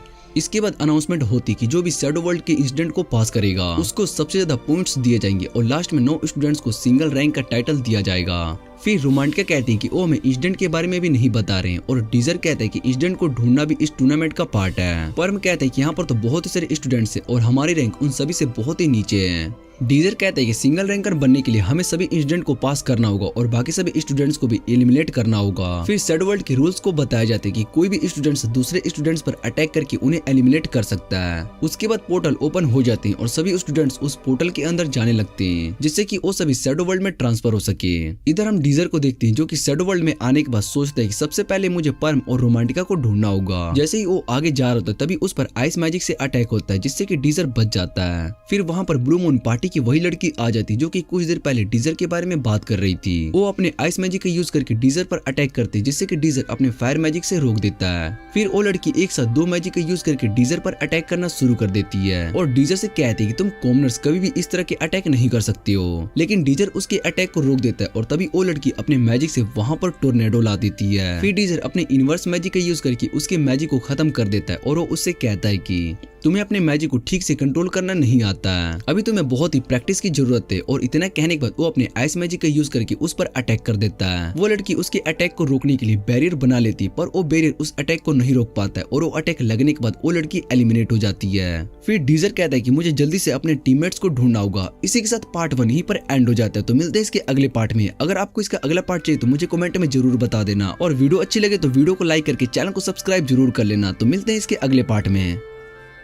उसके बाद हम अल्फा क्लास के एक स्टूडेंट को देखते हैं जो कि वहाँ पर घूम रहा होता है और तभी उस पर विंड मैजिक से अटैक होता है और उस अटैक की वजह से वो वहीं पर एलिमिनेट हो जाता है। ये अटैक रोमांटिका ने किया था और फिर रोमांटिका और पर्म दोनों साथ में डीजर को ढूंढने लगते हैं। रोमांटिका अपने डिटेक्शन मैजिक का यूज करती है तो उसको पता चलता है कि एक स्टूडेंट उनके पास है और दो स्टूडेंट उनसे थोड़ी दूरी पर है। फिर रोमांटिका अपने पास वाले स्टूडेंट पर विंड मैजिक से अटैक करती है लेकिन उसका मैजिक वहीं पर खत्म हो जाता है। तभी वहाँ पर दो और स्टूडेंट आ जाते हैं और वो अल्फा क्लास वाले होते हैं और वो लड़की रोमांटिका से कहती है कि डिटेक्शन मैजिक यूज करने से सामने वाले को भी तुम्हारी लोकेशन पता चल जाती है। फिर वो दोनों मिलकर रोमांटिका और पर्म का मजाक उड़ा रहे होते हैं और उनसे कहते हैं कि बीटा क्लास अभी भी अल्फा क्लास को नहीं हरा सकती है। तभी पर्म उन पर अटैक कर देता है और वो लड़का पर्म के अटैक को रोक देता है लेकिन वो पर्म की स्पीड को देखकर हैरान था। फिर वो लड़की पर्म पर अपने मैजिक से अटैक करती है जिससे कि पर्म बच जाता है और पर्म बहुत ही तेजी से उनके चारों तरफ घूम रहा होता है। पर्म की स्पीड को देखकर वो दोनों बहुत ही हैरान हो जाते हैं और तभी वो लड़का जमीन पर अपनी सोर्ड को मारता है जिससे कि उनकी लोकेशन के बारे में पता ना चल पाए। फिर वो अपनी क्लासमेट से डिटेक्शन मैजिक यूज करने के लिए कहता है। जैसे ही वो लड़की अपने मैजिक यूज करती है तो इधर रोमांटिका को भी उसकी लोकेशन पता चल जाती है और वो अपने विंड मैजिक से उस लड़की पर अटैक कर देती है। रोमांटिका के इस अटैक से वो लड़की एलिमिनेट हो जाती है और ये देखकर वो लड़का बहुत ही हैरान हो जाता है।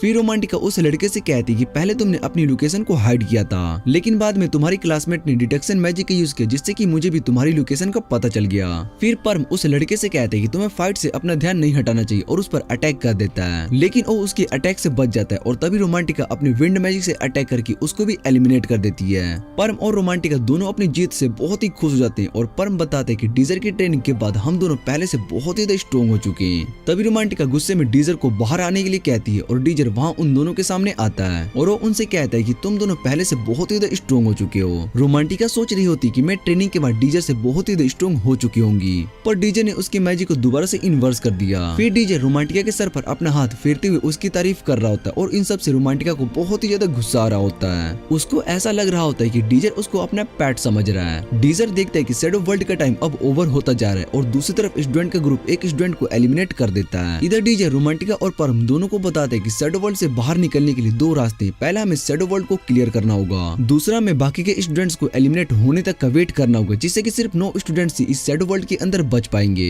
और फिर उन सभी को सिंगल रैंकर्स का टाइटल दिया जाएगा। रोमांटिका डीजर से पूछती है क्या हम इस शैडो वर्ल्ड को क्लियर नहीं कर सकते, जिस पर डीजर उसको बताता है कि हमारे लिए शैडो वर्ल्ड को क्लियर करना पॉसिबल नहीं है, इसलिए हमें बाकी सभी स्टूडेंट्स के एलिमिनेट होने तक का वेट करना होगा जिससे कि हम टॉप 9 में आ सके। और तभी वहाँ पर बारिश होना शुरू हो जाता है जिसके बाद वो सभी एक ट्री के नीचे आकर खड़े हो जाते हैं और रोमांटिका सोच रही होती कि अगर उसने हार्डोन की पार्टी को ज्वाइन कर लिया होता और बाद में उनकी सच्चाई का पता चल जाती तो वो सभी के साथ बहुत ही बुरा बिहेव करते हैं, इसलिए उसको ये पार्टी में रहकर बहुत ही ज्यादा अच्छा लग रहा है। और डीजर रोमांटिका से कहते हैं कि पहले तुम्हें परेशान होने की जरूरत नहीं है, हम इस शैडो वर्ल्ड को क्लियर कर लेंगे। और तभी क्लॉक टावर में टाइम ओवर हो जाता है और बेल बजने लगती है जिसे सुनने के बाद डीजर बताता है कि अब यहाँ पर मोस्टर अटैक करने के लिए आने वाले और हमें उन सभी से बचना होगा। दूसरी तरफ ब्लू मून पार्टी का इंस्ट्रक्टर बहुत ही ज्यादा खुश था और वो कहता है कि इस राउंड में बीटा क्लास सर्वाइव नहीं कर पाएगी। इधर डीजर आगे जाकर देखते हैं तो जमीन के अंदर से बहुत ही सारे रेड मोस्टर बाहर निकलते हैं और उन्हें देखने के बाद डीजर भी सभी को भागने के लिए कह देता है। वो सभी उन रेड से बचते हुए भाग रहे होते हैं और रोमांटिका अपने अपनी विंड मैजिक का यूज करके उन पर अटैक करती है,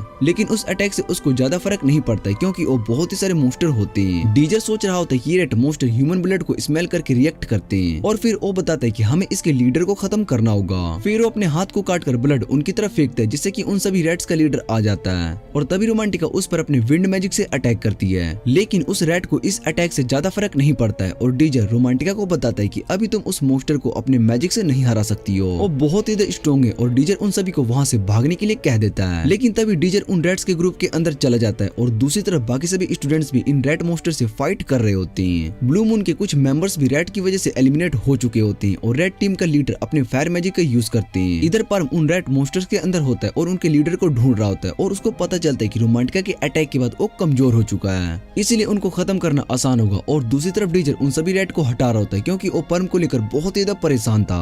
वो पर्म को दोबारा से नहीं खोना चाहता था और इधर पर्म रेड मोस्टर के लीडर को ढूंढकर खत्म कर देता है, जिससे कि उनका ये क्वेस्ट पूरा हो जाता है और पर्म बाहर जाता है और पर्म को ठीक देखकर डीजर और रोमांटिका दोनों खुश हो जाते हैं। पर्म उन दोनों से कहता है कि मैं बस थोड़ा थक चुका हूँ इसलिए मुझे रेस्ट करना है और ये सुनने के बाद डीजर पर्म को ट्री के नीचे ले जाता है जहाँ पर पर्म सोने लगता है और डीजर रोमांटिका से कहती है कि तुम पर्म का ध्यान रखना और इतना कहने के बाद वो डीजर वहाँ से चला जाता है। डीजर सोच रहा होता है कि मैं फिर से अपने दोस्तों को खतरे में नहीं डाल सकता और शायद से मुझे उनकी पावर्स पर ज्यादा भरोसा हो गया, लेकिन मुझे ये नहीं भूलना कि मैं वापस से पास्ट में अपने दोस्तों को प्रोटेक्ट करने के लिए आया हूँ। और इतना कहने के बाद वो अपने आप को एक पंच मारता है। उसके बाद वो वापस अपने दोस्तों के पास आता है और पर्म भी ठीक हो चुका होता है और पर्म डीजर के फेस पर चोट को देखकर उससे पूछता है कि तुम्हें क्या हुआ, जिस पर डीजर उसको कुछ भी नहीं बताता और उन दोनों से कहता है कि अब हमें उस क्लॉक टावर की तरफ जाना होगा। दूसरे क्लॉक टावर के पास आती है तभी उन पर विंड मैजिक से अटैक होता है जिससे कि उनकी टीम के 2 मेंबर्स एलिमिनेट हो जाते हैं। अजेस्ट समझ जाता है कि इस समय उन पर अटैक सिर्फ डीजर ही कर सकता है और इधर रोमांटिका दोबारा से उन पर अटैक करना शुरू कर देती है, लेकिन अजेस्ट को इसके बारे में पता चल जाता है इसलिए वो उनके अटैक से बच जाती मान लेती है। फिर डीजर वहाँ पर दीवार पर अपने मैजिक को यूज करता है। इधर अजेस्ट जैसे ही अपनी टीम के साथ क्लॉक टावर के अंदर आती है उसको वहाँ पर पहले ही अल्फा क्लास के 2 टीम दिखाई देती है। रेड टीम का लीडर अजेस्ट को वहाँ पर देखने के बाद उससे कहता है क्या वो अटैक तुमने किया था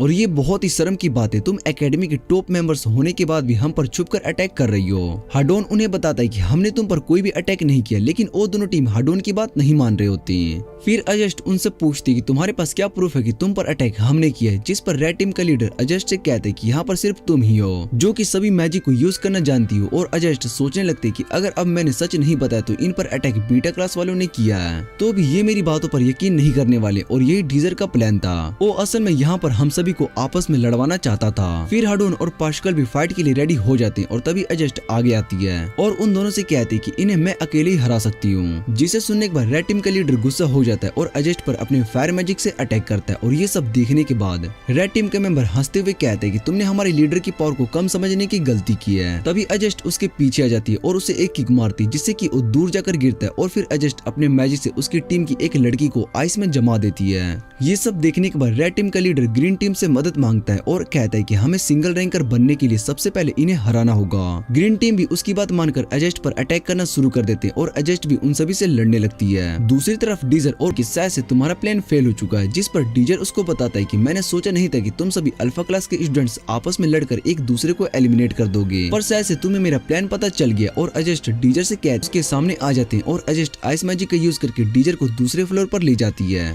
और उसके पास आते हुए कहती कि मुझे पता है कि तुम्हें इस अटैक से कुछ भी नहीं होने वाला है, इसलिए तुम्हें खड़े होकर मुझसे लड़ना होगा। और तभी डीजर उस पर अपने स्टोन मैजिक से अटैक करता है और वो स्टोन अजेस्ट के पास आकर स्नैक में बदल जाता है, जिसे अजेस्ट अपने आइस मैजिक से खत्म कर देती है। और दूसरी तरफ पर्म और पार्सिकल फाइट कर रहे होते हैं, जहाँ पार्सिकल पर्म पर बहुत ज्यादा भारी पड़ रहा होता है और उसका मजाक उड़ाना शुरू कर देता है। वो पर्म से पूछता है कि तुम्हारी बड़ी सूट कहाँ गई। तभी पर्म उस पर अटैक करने लगता है और ये देखकर पार्सिकल हैरान हो जाता है। पार्सिकल का एक भी अटैक पर्म को नहीं लग रहा होता है क्योंकि पर्म बहुत ही ज्यादा तेज होता है और उसको समझ में नहीं आ रहा होता है कि वो पर्म को हरा क्यों नहीं पा रहा है। उस दिन फाइट में तो उसने पर्म को आसानी से हरा दिया था, तभी पर्म से बन गए, जिसे सुनने के बाद पर्म उसको चिढ़ाने लगता है और दूसरे बहुत ही कम माना बचा हुआ और मैं क्लोज कॉम्बैट फाइट में ही वीक हूँ। जैसे ही हाडोन रोमांटिका पर अटैक करने के लिए जा रहा था तभी अजेस्ट की आइस ब्रेक हो जाती है और वहाँ पर चारों तरफ से स्मोक आ जाती है। रोमांटिका इस मौके का लाइट का यूज करके वहाँ की सारी स्मोक को खत्म कर देता है। फिर वो रोमांटिका की तरफ भागकर एक अटैक करता है जिससे कि रोमांटिका नीचे गिर जाती है और हाडोन उस पर लगातार अटैक करना शुरू कर देता है, जिससे कि रोमांटिका बच जाती है। फिर उसके पेंडेंट को देखने के बाद हाडोन से कहती है कि वो पेंडेंट असल में एक आर्टिफैक्ट है, जिसका एक बिल्कुल भी नहीं हो। और ये सुनने के बाद रोमांटिका उससे कहती है कि तुम कॉमनर से इतना ज्यादा नफरत क्यों करते हो?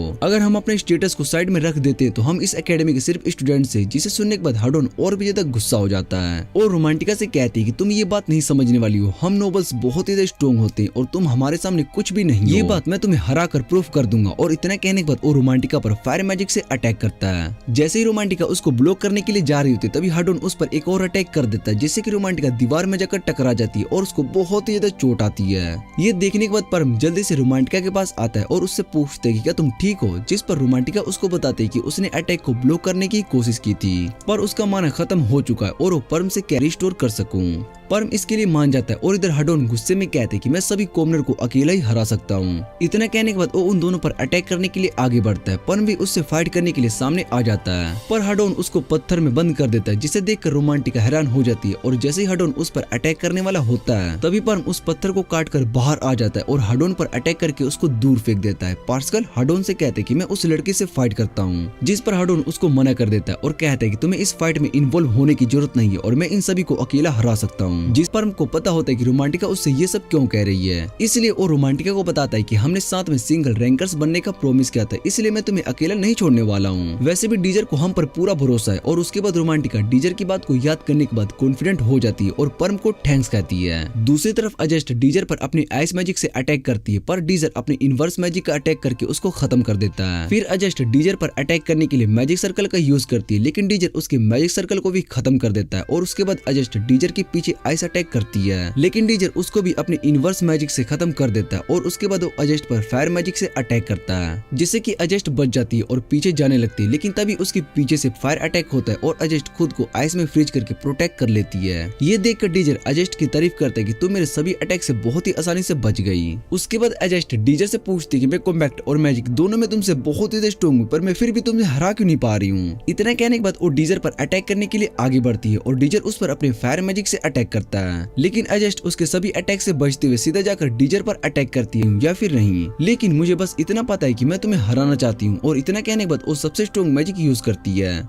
जिससे कि पूरा फ्लोर एक आइस बन जाता है और अजस्ट एक चेयर पर बैठकर डीजर पर अटैक कर रही होती है और डीजर उसके अटैक से बच रहा होता है। अजस्ट अपने मैजिक सर्कल का यूज करके अटैक करती है, लेकिन डीजर अपने यूनिवर्स मैजिक का यूज करके सभी को खत्म कर देता है और सोचने लगता है कि इस रूम के अंदर अजस्ट अपने मैजिक से बहुत सारे अटैक कर सकती है और इसकी कोई भी लिमिट नहीं है। वो इतने कम एज में ये सब कर पा रही है और इस बात से डीजर बहुत ही इम्प्रेस हो जाता है और फिर वो उसके सभी अटैक को इनवर्स मैजिक से खत्म करने लगता है। अजस्ट अपने हजारों मैजिक सर्कल का यूज कर रही होती है, लेकिन डीजर भी उसके सभी मैजिक सर्कल को खत्म किए जा रहा होता है। अजस्ट ये सब देखने के बाद सोचने लगती है कि मुझे इसको हराने के लिए कुछ और करना होगा और उसके बाद वो अपनी चेयर से उठकर अपनी सोर्ड को उठा लेती है और वो वापस से नॉर्मल हो जाता है और अजस्ट की सोर्ड से लाइट ग्लो कर रही होती है, जिसे देखकर डीजर खुश हो जाता है। दूसरी तरफ परम हाडोन पर अटैक करके उसको दूर फेंक देता है और रोमांटिका से कहता है कि ये बहुत इसके साथ फाइट ज्वाइन कर ली तो हमारे लिए बहुत ही मुश्किल हो सकता है। और इधर हाडोन पार्सकल के साथ में लड़ने के लिए कहता है, जिसके बाद वो दोनों अलग अलग डायरेक्शन से परम और रोमांटिका पर अटैक करने के लिए आ रहे होते हैं। और जैसे ही करीब आते हैं रोमांटिका उन दोनों पर अपने विंड मैजिक से अटैक करती है, जिसकी वजह से वो दोनों एलिमिनेट हो जाते हैं। और अजस्ट अपनी डीजर पर अटैक करने के लिए आ रही होती है और डीजर उसको रोकने के लिए अपने स्टोन मैजिक का यूज करता है, जिसे अजस्ट अपनी आइस मैजिक की मदद से रोक लेती है। फिर जब डीजर अजस्ट पर अपने फायर मैजिक से अटैक करता है तो अजस्ट उसको खत्म कर देती है और सीधा आकर डीजर की गर्दन पर अपनी सोर्ड रख देती है। अजस्ट डीजर से कहती है कि अब वो ये फाइट जीत चुकी है, लेकिन वो डीजर की तरफ देखती है कि इनवर्स मैजिक यूज कर रहा होता है। तभी डीजर का मैजिक पूरे टावर में चला जाता है और अनाउंसमेंट होती कि ये क्वेस्ट पूरा हो चुका है और जिसने इसको पूरा किया उसका नाम डीजर है। ये सुनने के बाद ब्लू मून पार्टी का इंस्ट्रक्टर बहुत ही ज्यादा गुस्सा हो जाता है और कहता है कि इंस्ट्रक्टर ब्रिगेड ने चीटिंग की है, क्योंकि कोई भी कॉमनर शैडो वर्ल्ड को क्लियर नहीं कर सकता।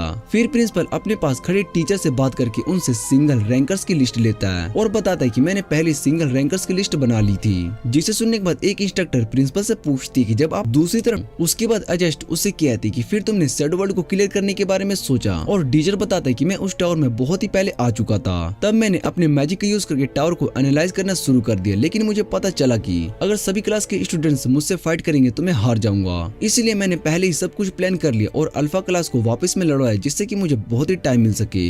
ये सुनने के बाद अजस्ट उससे कहती कि तुम्हारा मकसद मुझसे फाइट करने का नहीं था, तुमने उससे आगे का सोच रखा था। डीजर कहता है कि मैंने रेस में भी उस दिन यही टैक्टिक्स का यूज किया, तय करके मुझे हरा देती। डीजर की बातें सुनने के बाद अजस्ट हंसने लगती है और कहती है कि तुम मुझे अभी नहीं चला। फिर वहाँ पर रोमांटिका और परम भी आ जाते हैं और अजस्ट को देखकर गुस्सा हो रहे होते हैं। डीजर रोमांटिका से कहता है कि हम बिना तुम्हारे मैजिक के सेड वर्ल्ड को क्लियर नहीं कर पाते, और रोमांटिका उससे कहती है कि ये बात मुझे पहले क्या, मैंने भी तो इतनी मेहनत की है।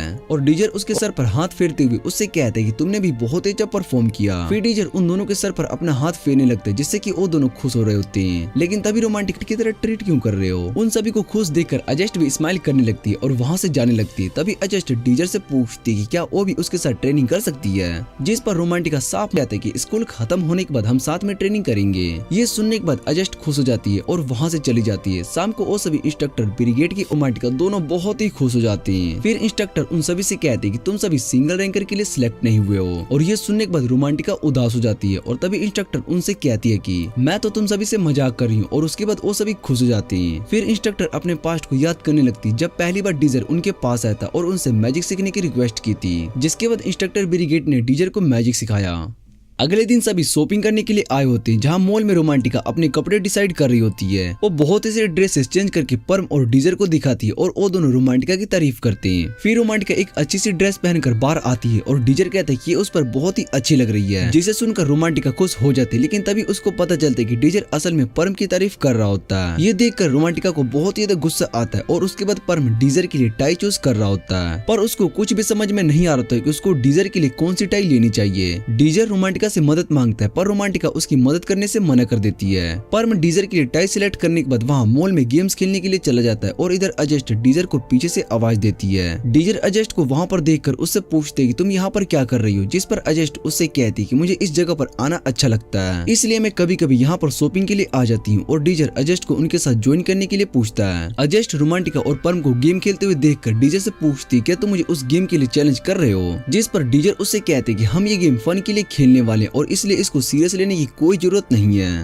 रोमांटिका और परम दोनों अजस्ट को डीजर के साथ देखकर हैरान हो जाते हैं और डीजर से पूछते कि तुम इसके साथ क्यों हो, जिस पर डीजर उन्हें बताता है कि हम सभी साथ में गेम खेलने वाले और परम को डीजर की टीम में जाना था, इसलिए अजस्ट उसको उठाकर डीजर के साइड कर देती है और डीजर खुश हो जाता है। और रोमांटिका बहुत ही ज्यादा गुस्सा हो रही होती है क्योंकि वो सब अजस्ट के साथ होते। फिर वो सभी साथ में एयर हॉकी खेलने लगते हैं और परम रोमांटिका को डीजर की टीम में देखकर रोने लगता है। वो गुस्से में कहते हैं कि मैं तुम्हें हरा दूंगा, जिसके बाद मैं डीजर की टीम में ज्वाइन करूंगा। और इतने कहने के बाद वो स्ट्राइकर को हिट करता है, जिसे डीजर रोक देता है। फिर रोमांटिका स्टिकर को हिट करती है और अपने विंड मैजिक का यूज करती है, जिससे कि उनका गोल हो जाता है। ये देखकर रोमांटिका बहुत ही खुश हो जाती है और उन दोनों से कहती है कि तुमने मुझे चैलेंज करके बहुत ही बड़ी गलती कर दी है, मैं तुम्हें इस गेम में हराने वाली हूँ। और डीजर रोमांटिका से कहता है कि तुम्हें इस गेम को फेयर खेलना चाहिए, इसमें मैजिक का यूज नहीं करना है। पर रोमांटिका उसकी बात नहीं मानती और अजस्ट भी गेम के लिए रेडी हो जाती है और उस स्ट्राइकर को हिट करने के बाद अपने आइस मैजिक का यूज करती है, जिससे कि उसका भी गोल हो जाता है। और ये सब देखने के बाद डीजर को याद आता है कि अजस्ट को भी हारना पसंद नहीं। परम और अजस्ट एक साथ खेलते हैं और डीजर को याद आता है कि दोनों साथ में किस तरह से फाइट करते थे। डीजर का ध्यान गेम पर नहीं होता है और इस मौके का फायदा उठाकर परम एक गोल कर देता है। रोमांटिका डीजर पर गुस्सा करने लगती है और उससे पूछती है कि तुम्हारा ध्यान कहाँ पर है, जिस पर डीजर उससे माफी मांगता है और उसके बाद डीजर स्ट्राइकर को हिट करता है। और जब अजस्ट उसको अपनी मैजिक से रोकने की कोशिश कर रही होती है, तभी डीजर अपने इनवर्स मैजिक का यूज करके आइस को खत्म कर देता है और डीजर का गोल हो जाता है। वो सभी अब बहुत ही एंजॉय कर रहे होते हैं और गेम खत्म होने के बाद अजस्ट उन लोगों को थैंक्स कहकर वहाँ से चली जाती है। अजस्ट के वहाँ से जाने के बाद रोमांटिका खुश जाती है क्योंकि उसको अजस्ट पसंद नहीं होता है। और तभी डीजर उससे कहता है कि तुम्हें ऐसे नहीं कहना चाहिए, क्योंकि अब से अजस्ट भी हमारे साथ ट्रेनिंग करने वाली है। और परम उसको बताता है कि हम भी अब अल्फा क्लास में हैं, इसलिए अब से वो हमारी क्लासमेट है। और रोमांटिका उनकी बात समझ जाती है और अगले दिन रोमांटिका और परम दोनों अल्फा क्लास को देखकर बहुत ही खुश हो जाती है। अल्फा क्लास और बीटा क्लास दोनों क्लास में बहुत ज्यादा फर्क होता है और डीजर वहाँ पर आता है और वो अब रोमांटिका से कहते हैं कि अब हमें मॉर्निंग प्रैक्टिस करने के लिए चलना चाहिए, जिस पर रोमांटिका उससे कहती है कि अब तो हम अल्फा क्लास में हो चुके हैं, तो फिर हमें ट्रेनिंग की क्या जरूरत है। फिर उसके बाद वो सभी ट्रेनिंग रूम में आ जाते हैं और अजस्ट भी उनके साथ ट्रेनिंग करने के लिए आ जाती है। अजस्ट परम के साथ शो ट्रेनिंग कर रही होती है और बाद में डीजर अजस्ट को सेम वही ट्रेनिंग करने के लिए कहता है जो कि उसने रोमांटिका को खेलने के लिए कही थी।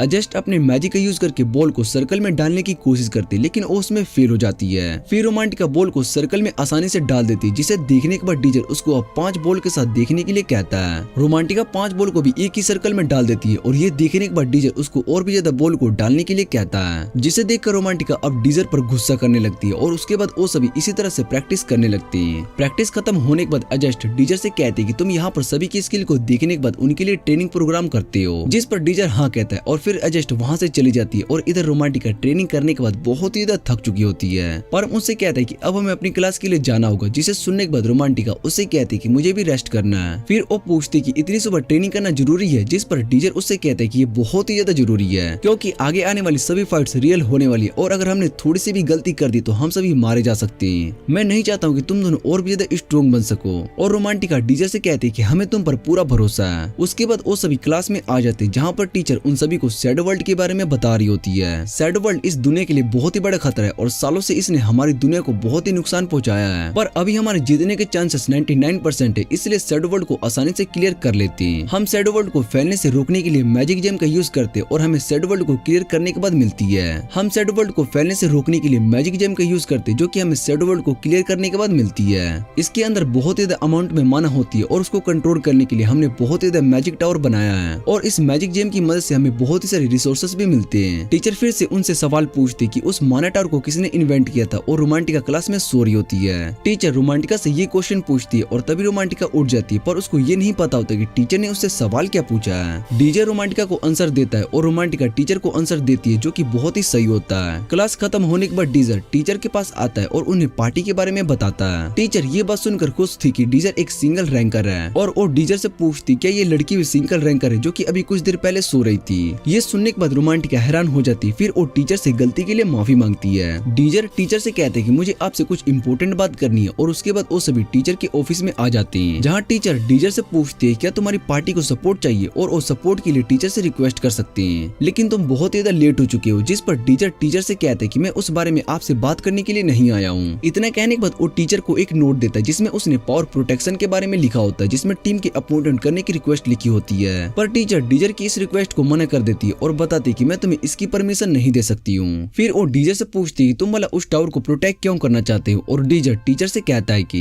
हियरली ब्रांच में टीयर ऑफ जनरल नाम का एक मैजिक जेम रखा हुआ है, जिसे सुनकर टीचर हैरान हो जाती है कि इस बारे में डीजर को आखिर कैसे पता चला। और डीजर टीचर से कहता है कि अभी इस बारे में ज्यादा बात करने के लिए टाइम नहीं है, क्योंकि उस जेम को ऑथर्स नाम का एक ग्रुप चुराने वाला है, इसलिए आप हमें उसको प्रोटेक्ट करने की परमिशन दे दो। टीचर को कुछ भी समझ में नहीं आ रहा था कि डीजर, जो कि कुछ दिन पहले बीटा क्लास का स्टूडेंट था, उसको टीयर ऑफ रीजनल और आउटर्स के बारे में कैसे पता।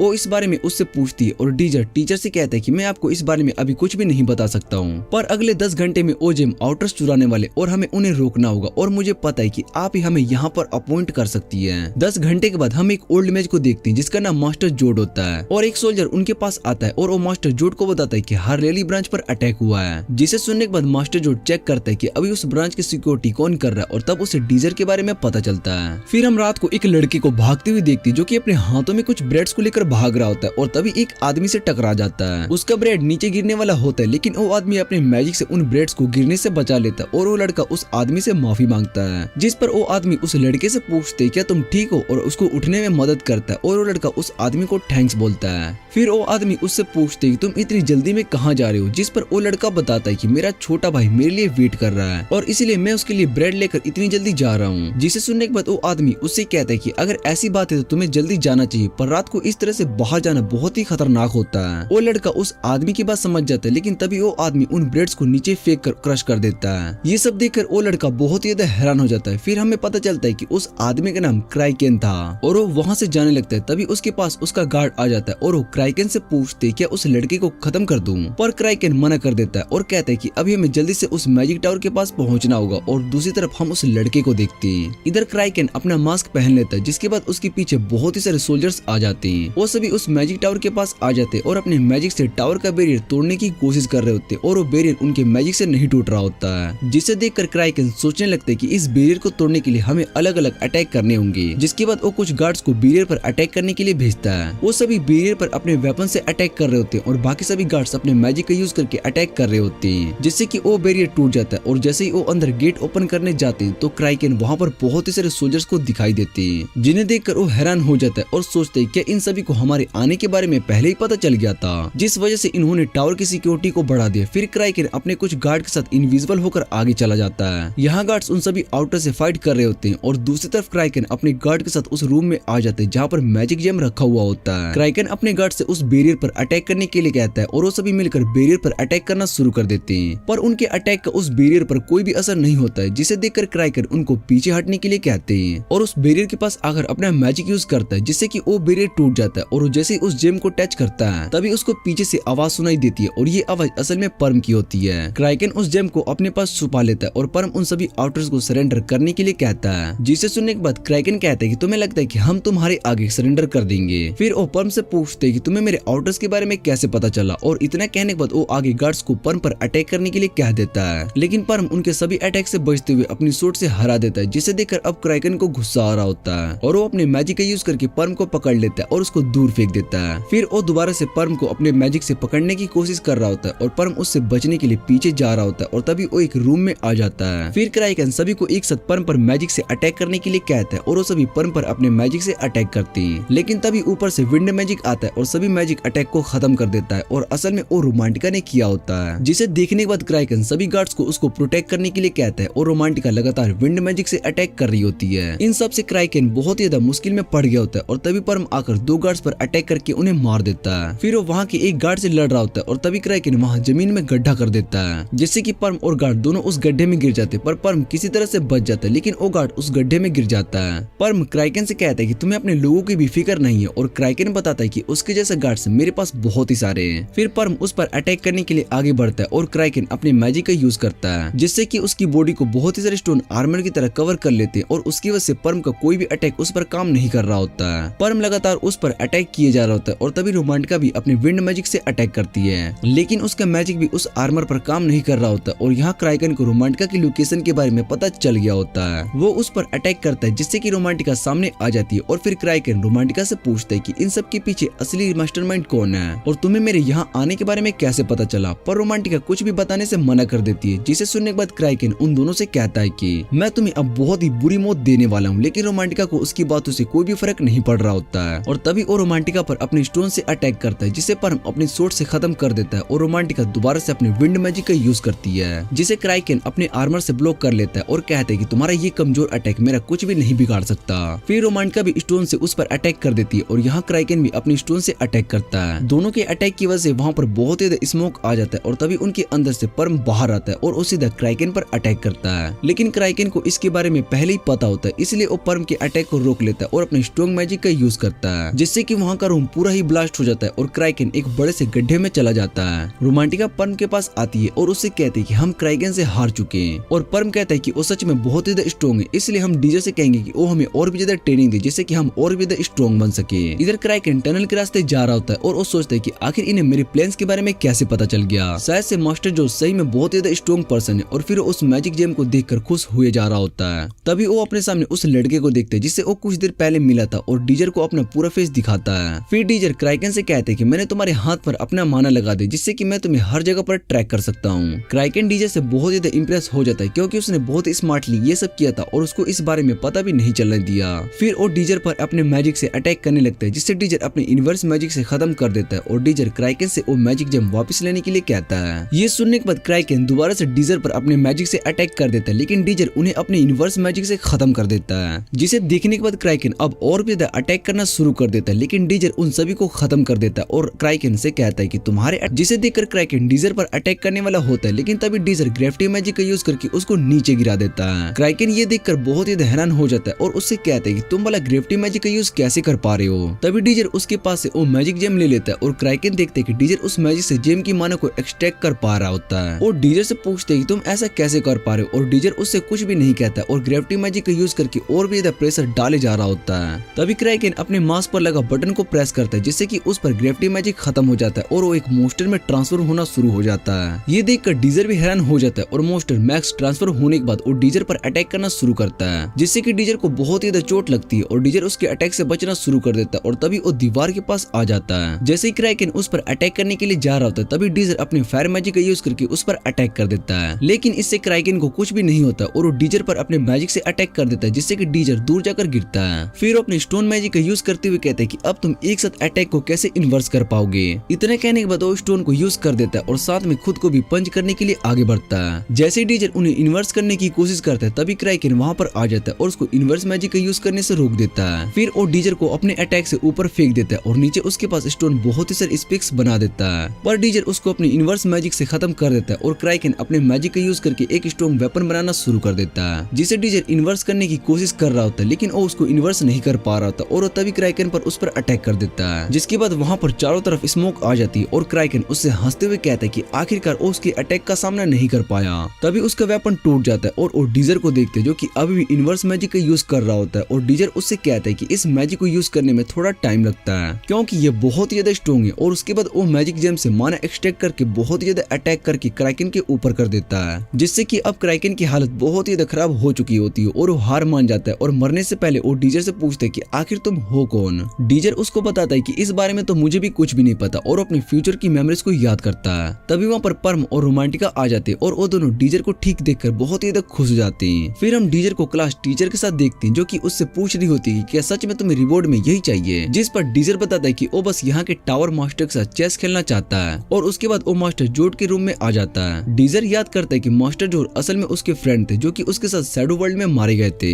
फिर वो दोनों चेस खेलने के लिए बैठ जाते और जोड डीजर से कहते हैं कि मेरे पास ज्यादा टाइम नहीं है, मुझे एक मीटिंग में जाना है, इसलिए हम इस गेम को जल्दी खत्म कर देंगे। और वो उससे पूछते हैं कि तुम किस रूल से खेलना पसंद करोगे, जिस पर डीजर कहते हैं कि मैं इरबिल रूल से खेलना पसंद करूंगा। और ये सुनने के बाद जो थोड़ा हैरान हो जाता है और उससे कहते हैं कि ये तो थोड़ा डिफिकल्ट होता है। फिर डीजर कहते हैं कि मुझे इस रूल से खेलना मेरे दोस्त ने सिखाया और वो दोस्त असल में जोड होता है। और दूसरी तरफ ब्लू मून पार्ट, जिस पर अजस्ट उससे कहते हैं कि मुझे इन सब से कोई भी फर्क नहीं पड़ता और वैसे भी हम रैंकिंग टूर्नामेंट हार गए थे, इसलिए इस बात को छुपाकर हमें कुछ भी नहीं मिलने वाला है। और ये सुनने के बाद प्रोफेसर गुस्सा हो जाता है और उससे कहता है कि तुम्हारी ही वजह से हम हारे हैं, तुम्हें डीजर और उसकी पार्टी को वहीं पर हरा देना चाहिए था, लेकिन तुमने ऐसा नहीं किया, इसलिए तुम इस पार्टी को छोड़कर जा सकती हो। ये सुनने के बाद अजस्ट स्माइल करती है और ब्लू मून बेजेस को वहीं पर फेंक कर चली जाती है। अगले दिन डीजर रोमांटिका और परम दोनों से कहते हैं कि तुम्हें ऑर्डर के साथ बहुत ही फाइट करनी है, जिस पर रोमांटिका बताती है कि मैं और परम दोनों उनके लीडर से हार गए, इसलिए अभी हमें और भी ज्यादा स्ट्रॉन्ग बनने की जरूरत है। और डीजर कि आखिर तुम हमें इतना स्ट्रॉन्ग क्यों बनाना चाहते हो, जिस पर डीजर उसको बताता है कि 3 दिनों के बाद हमें एक शैडो वर्ल्ड को क्लियर करने के लिए भेजा जाएगा, जहाँ पर बहुत ही ज्यादा खतरा है और अगर हम उस शैडो वर्ल्ड को क्लियर नहीं कर पाएंगे तो हम मारे जा सकते हैं और हमारी दुनिया भी खत्म हो जाएगी। रोमांटिका उसकी बातों पर यकीन कर लेती है क्योंकि उसको पता होता है कि जब डीजर ने उसको पूछती कि तुम्हें आखिर इन सब के बारे में कैसे पता, फिर डीजर उन्हें अपना सच बताने वाला होता है, लेकिन तभी रोमांटिका उसको मना कर देती है और उससे कहती है कि मैं तुम्हारा सच पता करके रहूंगी। उसके बाद वो सभी आगे ट्रेनिंग करने लगते हैं और डीजर रोमांटिका को 3rd रैंक पर जाने के लिए उसकी मदद कर रहा होता है। दूसरी तरफ परम सोर्ड मास्टर के साथ ट्रेनिंग कर रहा होता है और शाम को अजस्ट डीजर से बातें कर रही होती है। जैसे ही वो वहाँ से जा रही होती है तभी उसका पैर स्लिप हो जाता है और वो डीजर के ऊपर गिर जाती है। अजस्ट डीजर से कहती कि मैं भी तुम्हारी पार्टी को ज्वाइन करने वाली हूँ और डीजर इस बात से खुश हो जाता है। उसके बाद 13 दिनों के बाद शैडो वर्ल्ड ओपन की अनाउंसमेंट होती है और सभी स्टूडेंट्स को शैडो वर्ल्ड को क्लियर करने के लिए भेजा जा रहा होता है। इधर डीजर भी रोमांटिका और परम के साथ न्यू यूनिफॉर्म में होता है और उसके बाद वहाँ पर अजस्ट आती है और वो सभी के साथ में शैडो वर्ल्ड के अंदर एंटर करते हैं। इसी के साथ ये एनिमे का सीजन यहीं पर एंड हो जाता है। अगर आपको वीडियो अच्छी लगे तो वीडियो को लाइक करके चैनल को सब्सक्राइब जरूर कर